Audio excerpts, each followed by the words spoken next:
Hello and I welcome you all to the YouTube channel the तैयारी room. तो CGL 2026 का notification आ चुका है हमारे पास और इसमें क्या क्या चीज़ें डिटेल्स में दी गई हैं एक बार उसको हम गो थ्रू कर लेते हैं ताकि आपको आइडिया लग जाए कि इसमें आपसे रिलेटेड इंपॉर्टेंट चीज़ें क्या क्या हैं।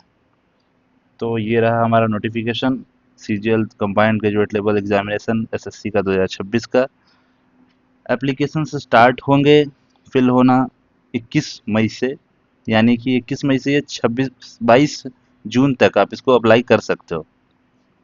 इस बीच में last date of application receive करने की है 22 जून रात 11 बजे। ये एप्लीकेशन का विंडो क्लोज कर देंगे और नेक्स्ट डे के 11 बजे यानी 23 जून को 11 बजे तक ये पेमेंट वाला विंडो भी क्लोज कर देंगे। यानी आपको 21 मई से लेकर के 22 जून के बीच में ही अप्लाई करना है। और एसएससी इसमें कह भी रही है कि आप कोशिश करो कि जितनी जल्दी भर सकते हो। तो मैं तो ये कहूँगा कि आप 2 से 4 दिनों के अंदर, अगर आपको सर्वर सही लगता है, तो 2-4 दिन के बाद या 6 दिन 5 दिन के बाद आप अप्लाई कर दो। आप पूरा महीने भर का वेट मत करो, आप 10 दिन के बाद कर दो, मगर अप्लाई कर दो। फी पेमेंट करने का टाइम आपको बता दिया। करेक्शन का विंडो इसके 3 दिन के बाद ये देंगे, यानी कि 3 दिन का विंडो दे रहे हैं 29 जून से लेकर के 1 जुलाई तक। इस बीच में आप अपने किसी भी एरर को, अगर आपसे वो हो गया है, तो आप उसको ठीक कर सकते हो। टेंटेटिव डेट्स आ चुके हैं, अगस्त से सितंबर तक ये प्रीलिम्स कराने की बात करा रहे हैं और दिसंबर में ये मेंस करवाने की बात कर रहे हैं। दिसंबर 2026। अब इस बार एक पोस्ट जो पहले आया करती थी और पिछले 2-3 सालों से कम आ रही थी या नहीं आ रही थी, वो इसमें देखने को मिल रहा है। एक तो है ये assistant audit officer, state cadre and central cadre. पहली बार इस तरह अलग अलग करके इन्होंने दिया है, state cadre and central cadre. ये क्या है डिटेल में, इसके बारे में क्वालिफिकेशन क्या है, वो जैसे जैसे हम आगे बढ़ेंगे उसमें दिख जाएगा आपको। नोटिफिकेशन में दिया है इन्होंने। और एक है assistant accounts officer. Age limit यहाँ दी हुई है 18 से 30। और एज 18 से 30 कब से कब तक, क्रूशियल डेट क्या है, ये भी आगे नोटिफिकेशन में दिया हुआ है, जो मैं जल्दी ही समराइज करके आपको बता दूंगा। इसके अलावा पे लेवल 7 पर जो रेगुलर पोस्ट होते हैं जो आते हैं, वो यहाँ दिए हुए हैं। AS in C S S, I B, railways, external affairs, A F H Q.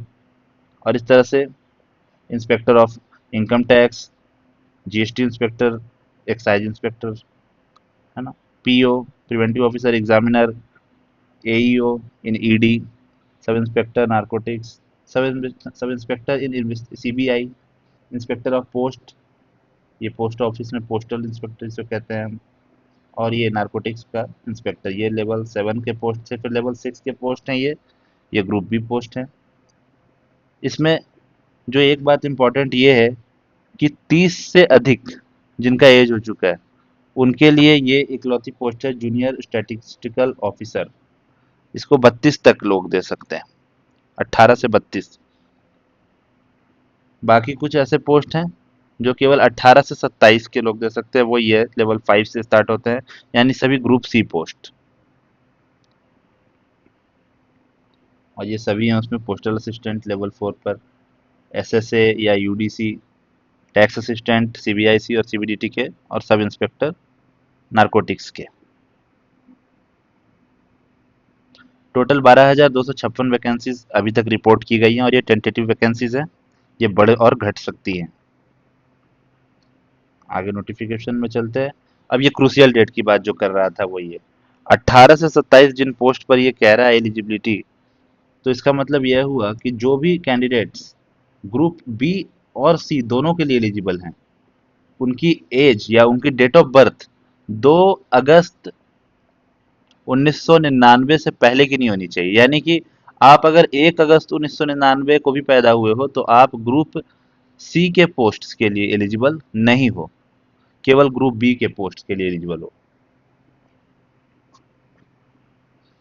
और ये एक तरह से दिया हुआ है कि अगर आप 1 अगस्त 2008 के बाद जन्म लिए हो, यानी कि आपकी डेट ऑफ बर्थ मान लो 2 सितंबर है 2008 की, या उसके बाद की है, या 2 अगस्त थी मान लो, तो भी आप एलिजिबल नहीं हो।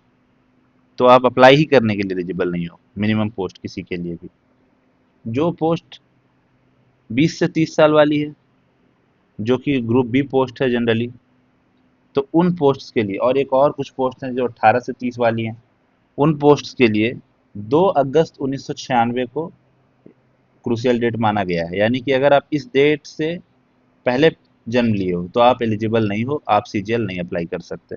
मगर इसके बाद अप्लाई किए हो, जन्म लिए हो, तो आप इस सीजीएल के इस फॉर्म को अप्लाई कर सकते हो। यानी कि 97, 96 में भी अगर आप बॉर्न हुए हो लेकिन अगस्त के बाद हुए हो, या 2 अगस्त के बाद हुए हो, या 2 अगस्त को भी हुए हो, तो आप अप्लाई कर सकते हो।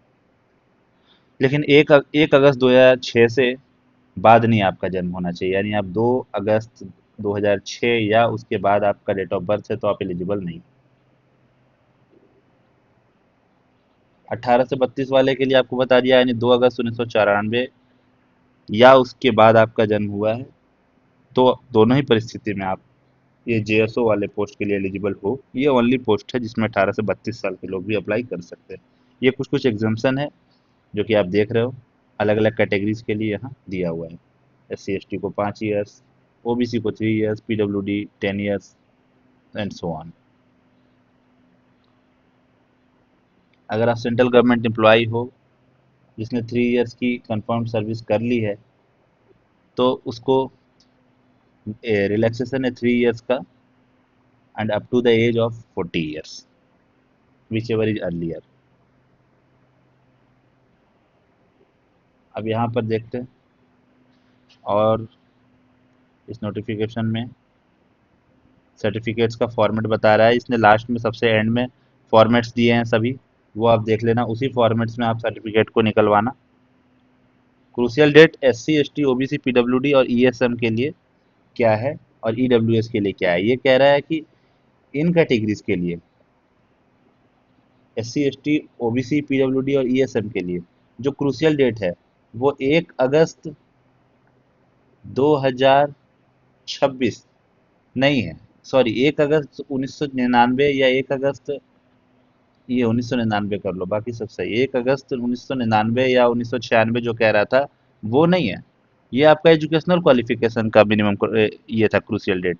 आपके लिए क्रूशियल डेट वो है कि एग्जाम का फॉर्म जिस दिन लास्ट फिलअप होना होगा, यानी 22 जून 2026, आप इस डेट से पहले पहले आपके पास इन चीज़ों का सर्टिफिकेट होना चाहिए। यानी इस डेट पर भी आपका वो सर्टिफिकेट वैलिड होना चाहिए। ये है आपके लिए क्रूशियल डेट, यानी इसके पहले की बनी हो, इसके बाद की नहीं। क्योंकि एग्ज़ाम तो सितंबर अगस्त में होना है, तो अगर आप जुलाई में बनवा करके आ रहे हो, जुलाई 2026 को, तो आप एलिजिबल नहीं हो सीजीएल। इस फॉर्म आपका सर्टिफिकेट आपका मान्य नहीं रहेगा। और ईडब्ल्यूएस के लिए फाइनेंशियल ईयर 2025-26 का सर्टिफिकेट आज आपके पास 2026-27 में आपके पास ये होना चाहिए। अगर आप ये फॉर्म पोजेस, आप ये अगर आप अपने पास ये सर्टिफिकेट पोजेस करते हो तो आपको ये वैलिड मानेंगे। क्रूशियल डेट की ओबीसी में भी वही बात कर रहा है कि closing date of application, that is 22 तारीख।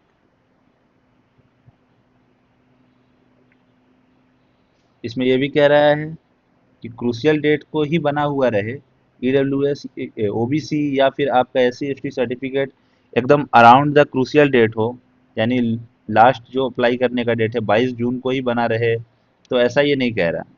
ना ही इस पे कमीशन इंसिस्ट करेगी कि आपने फॉर्म निकलने के बाद और 22 तारीख से पहले ये मई से जून के बीच में क्यों नहीं बनवाया। ऐसा नहीं, अगर पहले का ही बना हुआ है तो वो चलेगा। बस इस डेट तक वो मान्य होनी चाहिए।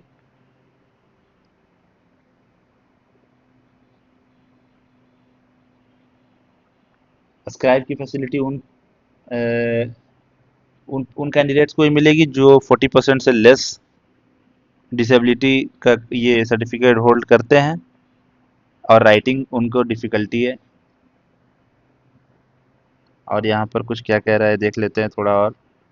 एसेंशियल क्वालिफिकेशन 1 अगस्त 2026, इस डेट से पहले पहले या इस डेट तक आप ग्रेजुएट हो जाने चाहिए, या जो भी ये क्वालिफिकेशन मांग रहा है वो आपके पास होना चाहिए।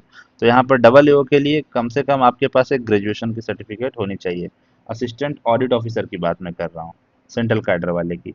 अगर आप assistant audit officer state cadre के हो रहे तो आप किसी भी रिकॉग्नाइज यूनिवर्सिटी से ग्रेजुएट तो होने चाहिए। लेकिन क्योंकि ये स्टेट कैडर है, तो जिस स्टेट के लिए आपको सेलेक्ट किया जा रहा है या आप अप्लाई करोगे वहाँ के रीजनल लैंग्वेज में आप प्रोफिशिएंट होने चाहिए, up to class 10th level तक जो पढ़ाई होती है उस लेवल तक की। और साथ ही वो आपके पास सर्टिफिकेट भी होना चाहिए, प्रोफिशिएंसी इन रीडिंग राइटिंग दोनों स्थिति में आपके पास होना चाहिए, बोलने लिखने दोनों की स्थिति। तो आप read, write, speak, understand the language with proficiency at matriculation level. और आपके पास सर्टिफिकेट होना चाहिए concern level of state concern at the level of secondary school examination. School level examination का सर्टिफिकेट कोई आपके पास होना चाहिए, यानी आपने 10th किया हो और आपके पास वो सब्जेक्ट आपने पढ़ाई करी हो, तो आप उसके लिए एलिजिबल हो। अगेन असिस्टेंट अकाउंट्स ऑफिसर के लिए भी अगर स्टेट कैडर है तो इसमें भी वो चीज़ें सेम रहेंगी जो असिस्टेंट ऑडिट ऑफिसर के लिए था स्टेट कैडर वाले का, यानी ग्रेजुएट तो होना ही होना है, प्रोफिशिएंट इन लोकल लैंग्वेज भी होना है या रीजनल लैंग्वेज होना है।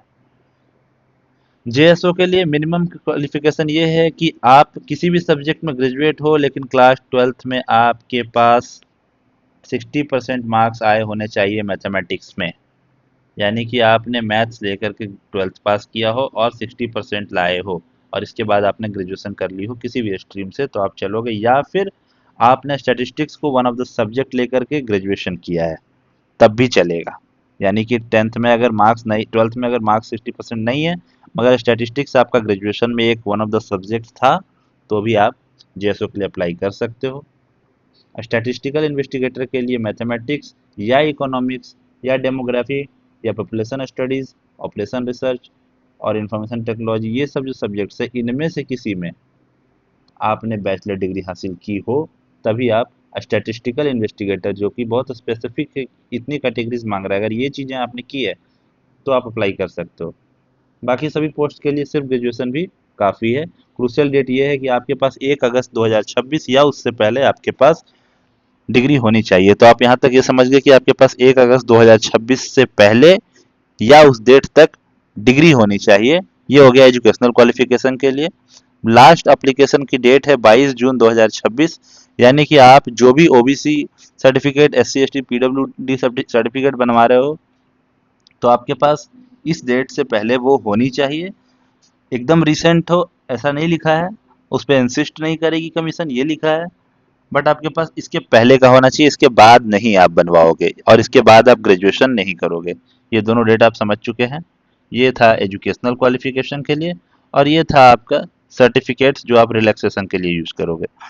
और अप्लाई करने की जहाँ तक बात थी, तो मोस्ट ऑफ दी इसमें जो भी पोस्ट थे उसके लिए, अगर ग्रुप सी पोस्ट हैं जो कि बी और सी यानी लेवल 4, 5, 6 के लिए आप एलिजिबल तभी हो जब अगर आप 1 अगस्त 1999 के बाद, 1 अगस्त 1999 के बाद आपका जन्म हुआ है। अगर इसके पहले आपकी बर्थ हुई है तो आप ग्रुप सी पोस्ट के लिए एलिजिबल नहीं हो, जैसे कि टैक्स असिस्टेंट, अकाउंटेंट, ऑडिटर वगैरह। अगर अगर आपका ग्रुप बी पोस्ट की बात करें तो आपका जन्म 1 अगस्त 1996 से पहले नहीं होना चाहिए, और ये मैं बात कर रहा हूँ यूआर के लिए। बाकी कैटेगरीज के लिए एज रिलैक्सेशन दी हुई है। आप पूरा जब वीडियो देखोगे तो आपको एंड तक सब समझ में आ जाएगा क्या मैंने पहले कहा था। और कुछ पोस्ट ऐसे हैं जहाँ पर 1 अगस्त शायद है और 1994 दिया हुआ है, तो उसके अकॉर्डिंगली उन पोस्ट के लिए केवल जेएसओ एक पोस्ट है जिसमें 32 ईयर्स तक आप उसको अप्लाई कर सकते हो।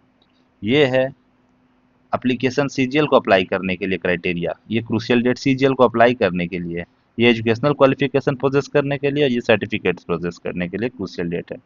आगे चलते हैं कि आप किसी भी ओपन यूनिवर्सिटी से भी पढ़े हुए हो तो ऑटोमेटिकली रिकॉग्नाइज्ड यूनिवर्सिटी से अगर है तो वो ऑटोमेटिकली माना जाएगा, अप्रूव्ड है अगर वो यूनिवर्सिटी। तो अप्लाई कैसे करना है इसके बारे में इन्होंने अपना पीछे लास्ट में पूरी तरह से बताया है, उसको स्क्रीनशॉट दे करके ओटीआर वगैरह के बारे में भी डिटेल में बताया है, और आपने पहले अगर अप्लाई किया होगा तो आपको पता भी होगा। कैमरा का लेवल कैसा रहेगा, फ़ोटो कहाँ पर क्लिक करनी है, इस बारे में इन्होंने बताया है। इन्होंने बताया है जो खास करके कि प्री एग्जिस्टिंग फ़ोटो आप मत डालना, पुराने फ़ोटोज़ मत डालना, पिछले साल वाले मत डालना, हो सके तो पिछले साल वाले कपड़े पहन कर भी मत डालना क्योंकि वो सेम सेम से लगेंगे। इनको चाहिए न्यू फ़ोटो, तो आप वो लगा देना। इन फ़ोटो का फॉर्मेट जेपीजी या जेपीईजी होना चाहिए। और उसका उन्होंने साइज बता दिया है कि वो 10 से 20 केबी के बीच में होना चाहिए। ये सिग्नेचर की बात बता रहे हैं, और सिग्नेचर का साइज भी ये है। फोटोग्राफ के बारे में भी इसने कहीं ना कहीं, वो तो लाइव फोटो है तो उसमें तो डायमेंशन की जरूरत ही नहीं है। लास्ट डेट ऑफ सबमिशन, ये आपका कई जगह पर क्रूशियल डेट का काम कर रहा है, और 11 बजे ही विंडो क्लोज हो जाएगा। आपको बोल रहा है कि आप सबमिट करने से पहले प्रिंट प्रीव्यू देख लो एक बार। पेएबल फी 100 रुपये है सभी को। Women's and SC ST candidates and person with benchmark disabilities, ये कैंडिडेट्स एग्जेम्प्टेड हैं पेमेंट से, इनको पेमेंट नहीं करना है। ये अपना रजिस्ट्रेशन करेंगे और फॉर्म को अप्लाई कर देंगे। ऑनलाइन फ़ी नेक्स्ट 24 आवर्स तक लास्ट आप अप्लाई कर सकते हो। आप तो कोशिश करो कि जिस समय कर रहे हो आप उसी समय आप फॉर्म भी अप्लाई कर दो और पेमेंट भी उसके बाद आप कर दो। ये लास्ट डेट है जिसके बाद फिर पेमेंट भी नहीं होगा। करेक्शन के लिए इन्होंने कहा कि 23 जून को जब वो विंडो पेमेंट का भी क्लोज हो जाएगा तो 29 जून से ये करेक्शन का टाइम देंगे आपको 3 दिन का। अगर आपसे पहली बार आपसे कोई गलती हो गई या आप उसको सुधारने के लिए जा रहे हो तो पहली बार आपको 200 रुपये लगेगा, रिगार्डलेस ऑफ जेंडर। आप मेल हो फीमेल हो किसी भी कैटेगरी से हो, आपने गलती करी तो 200 रुपये देना पड़ेगा पहली बार। दूसरी बार अगर आपको लग रहा है आप भी गलती है, उस गलती को सुधारने के लिए दोबारा अगर आप गए तो 500 रुपया इस बार आपको देना पड़ेगा। एग्जाम सेंटर्स ये हैं अलग अलग सिटीज़ में जो आप देख सकते हो। सेंट्रल रीजन्स, सेंट्रल रीजन के ये सेंटर्स हैं, भागलपुर, मुजफ्फरपुर, पटना एट्सेट्रा। और यहाँ पर आप ईस्टर्न रीजन के भी आप देख रहे हो, फिर KKR region, MPR region, NER region, NR, NWR, SR region, WR region. बस इतने रीजन हैं। स्कीम ऑफ एग्जामिनेशन Tier 1 और Tier 2 होना है इसमें। अगर आप किसी भी क्वेश्चन में कोई एरर पाते हो और आप रिप्रेजेंटेशन डालोगे तो आपको 100 रुपये पे करने पड़ेंगे, जो कि नॉन रिफंडेबल है। और इस नोटिफिकेशन में दिया है। Tier 1 और Tier 2 के बारे में जान लीजिए। स्कीम ऑफ एग्जामिनेशन ये बहुत इंपॉर्टेंट है। Reasoning, GA, general awareness, quantitative aptitude यानी मैथमेटिक्स एंड इंग्लिश, ये 4 सेक्शंस पहले भी आते थे, बट इस बार हर सेक्शन में 15 मिनट का सेक्शनल टाइमर भी है। यानी कि आपके इसी सीक्वेंस में ये दिखेंगे आपको क्वेश्चंस, पहले रीजनिंग के, फिर आपको GK GA के, फिर क्वांट के, और लास्ट में इंग्लिश के, और 15 मिनट के अंदर सभी आपको करने हैं। और PWD कैंडिडेट्स के लिए 5 मिनट्स एक्स्ट्रा है हर सेक्शन के लिए। तो यानी कि आपको 15 मिनट के अंदर ही वो 25 क्वेश्चन सॉल्व करने हैं। मार्किंग उसी तरह से है, हर क्वेश्चन 2 नंबर के, -0.5, 1/4 यहाँ मेंशनड है। अगर आपने Tier 1 क्वालिफाई कर लिया तो अब Tier 2 में आप देख लो। Tier 2 में सेशन 1 और सेशन 2 तो आपके साथ यहाँ पर है। सेशन 1 ये कह रहे हैं उस एग्ज़ाम को जिसमें चारों subject, maths, reasoning, GA, English, इसके अलावा कंप्यूटर, पांचों सब्जेक्ट के एग्जाम हो जाएंगे, वो सेशन 1 है। फिर ब्रेक लेने के बाद टाइपिंग टेस्ट होगी आपकी सेम डे पर, वो आगे मेंशन्ड मैं आपको दिखलाता हूँ। तो इसमें ये बता रहा है कि मैथ्स और रीजनिंग के अंदर भी सेक्शनल टाइमर है, यानी दोनों सब्जेक्ट को 30-30 मिनट आपको मिलेंगे, 60 मिनट नहीं मिलेगा अकेले का जैसे पहले मिला अब तक करता था। जो कैंडिडेट्स स्क्राइब के लिए एलिजिबल हैं उनको 20 मिनट एक्स्ट्रा मिलेगा, यानी दोनों सेक्शन मैथ्स के लिए 10 मिनट एक्स्ट्रा और रीजनिंग के लिए 10 मिनट एक्स्ट्रा मिलेगा। बाकी कैंडिडेट्स सभी को 30-30 मिनट, और स्क्राइब वाले कैंडिडेट को 40-40 मिनट मिलेंगे, और उतने टाइम के अंदर ही आपको करना है सॉल्व उसे। तो स्पीड यहाँ पर मैटर करेगी। अब इंग्लिश के सेक्शन की अगर बात करें तो इसमें सेक्शन 2, आपने देखा Tier 2 में आने पर हमें दो सेशन के बारे में पता चला। एक तो अपना पहला वाला सेशन है जिसमें कि हमारा चारों सब्जेक्ट हैं प्लस कंप्यूटर है, और सेशन सेकंड जो है उसमें हमारी टाइपिंग है, DEST। अब इसमें भी बताया, चारों सब्जेक्ट के बारे में बताया कि इसमें हर सब्जेक्ट में आपको टाइम मैथ्स के लिए मिलेगा 30 मिनट, रीजनिंग के लिए मिलेगा 30 मिनट। 1 घंटा खत्म हो गया और वो सबमिट हो गया। अब उसके बाद यहाँ पर देखो आप, इंग्लिश के लिए और GK के लिए टाइमिंग, इंग्लिश के लिए 40 मिनट्स है और GA GK के लिए 20 मिनट की टाइमिंग आपको मिलेगी। 45 क्वेश्चन 25 क्वेश्चन, यानी पहले की तरह ही यहाँ 210 नंबर के क्वेश्चंस आएंगे, 70 क्वेश्चन आएंगे। और यहाँ 60 क्वेश्चन आ रहे थे 180 नंबर के, यानी टोटल 390 नंबर का अभी भी एग्जाम होना है। ठीक है। कंप्यूटर 20 क्वेश्चन आ रहे हैं, 3 मार्क्स के हर क्वेश्चन है, 60 मिनट का। ये पहले भी अकेला ही होता था। सेक्शन 3 यानी सेक्शन 1 में हो गया आपका क्वांट एंड रीजनिंग, सेक्शन 2 में हो गया आपके पास English and GK, English and GA, और सेक्शन 3 आपका हो गया, सेशन 2 है, सॉरी सेशन 1 है।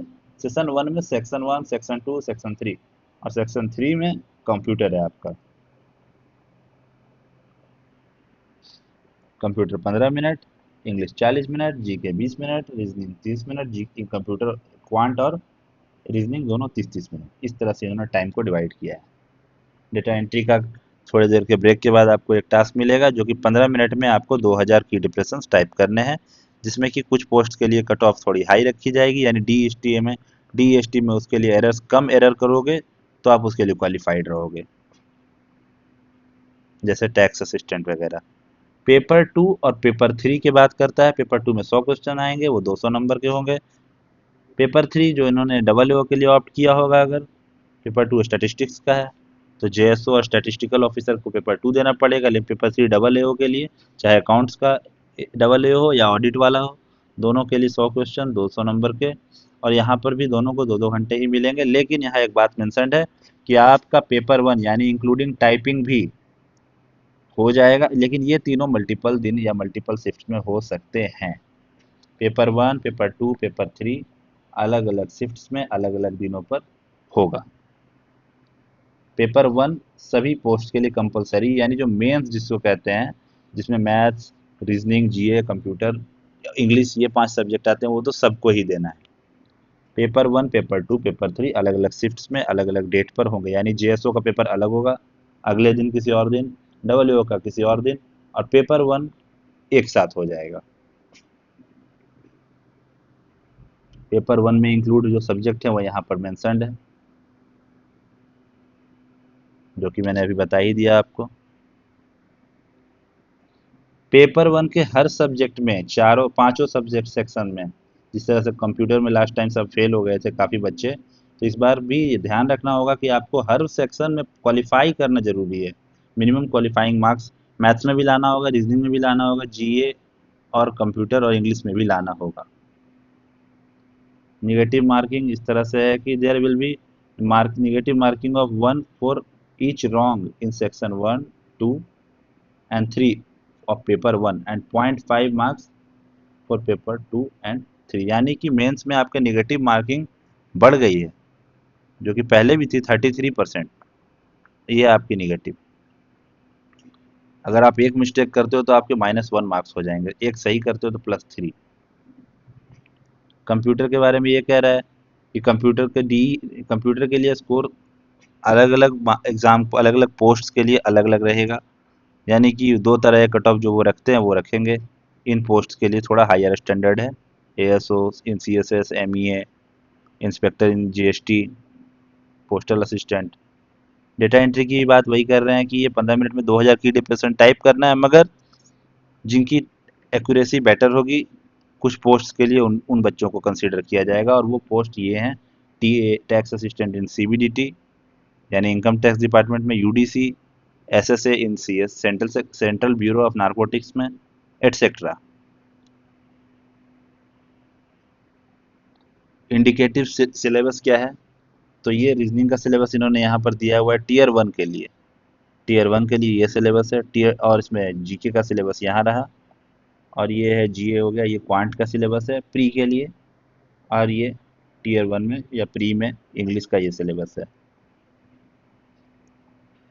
मेंस के टाइम पर टीयर 2 में जो अपना पेपर 1 है, जो कि सबके लिए है, जिसमें चारों सब्जेक्ट मैथ्स, इंग्लिश, रीजनिंग, जीए है और कंप्यूटर है, पांचों सब्जेक्ट, उसका सिलेबस यहाँ दिया हुआ है कि मैथ्स में डिटेल्ड सिलेबस ये रहा।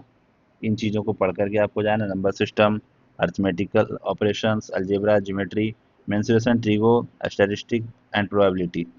जो आपका स्टैंडर्ड सिलेबस जो आपके टीचर्स पढ़ाते हैं वो आपको कवर करना होगा। सेक्शन 1 में यहाँ पर दिया हुआ है रीजनिंग के बारे में, वो यहाँ रीजनिंग का डिटेल्ड सिलेबस है, आपको बताया ही था मेंस में पेपर वन इनको कह रहा है, जिसमें मैथ्स है, रीजनिंग है, जीए है, इंग्लिश है और कंप्यूटर है। तो ये फर्स्ट पार्ट में आपको इन सब रीजनिंग के बारे में भी सिलेबस दे दिया इसने, इंग्लिश का भी सिलेबस इसमें दिया हुआ है। ये मेंस का सिलेबस आप सभी अभी देख रहे हो। ये जीए का सिलेबस है। कंप्यूटर का सिलेबस यहाँ इंपॉर्टेंट है, ये आप देख लो।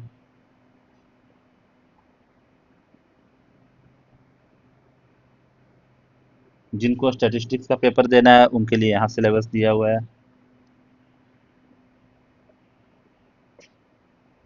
और जनरल स्टडीज़ यानी डबल वर्क पेपर के लिए इस तरह से आपको यहाँ पर दिया हुआ है सिलेबस।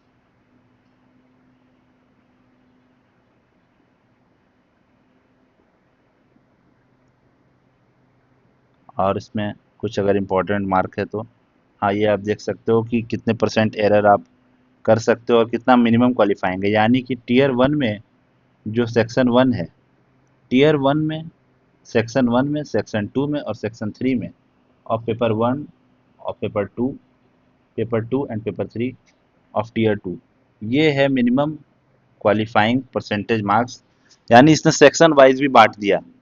मैथ्स में इतना लाना होगा, मेंस में ये सब्जेक्ट में इतना लाना होगा, 30% कैटेगरी वाइज करके इसने बांट दिया है। तो आप ये देख सकते हो, ये इंपॉर्टेंट है।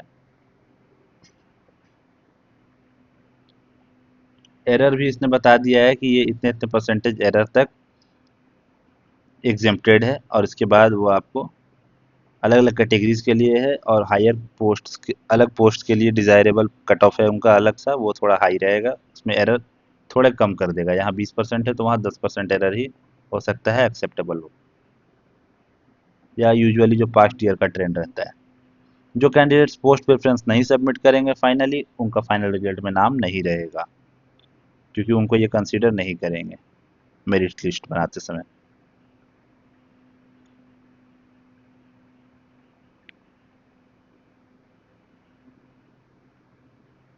अब लास्टली इन्होंने बहुत सारे फॉर्मेट्स दिए हैं, अनेक्चर्स लगाए हुए हैं कि आपको कौन सी कैटेगरी से आप बिलोंग करते हैं, तो आपके लिए यहाँ पर उसी टाइप का फॉर्मेट दिया हुआ है। आप उसी फॉर्मेट में उसको, अपने सर्टिफिकेट्स को इशू करवा लें।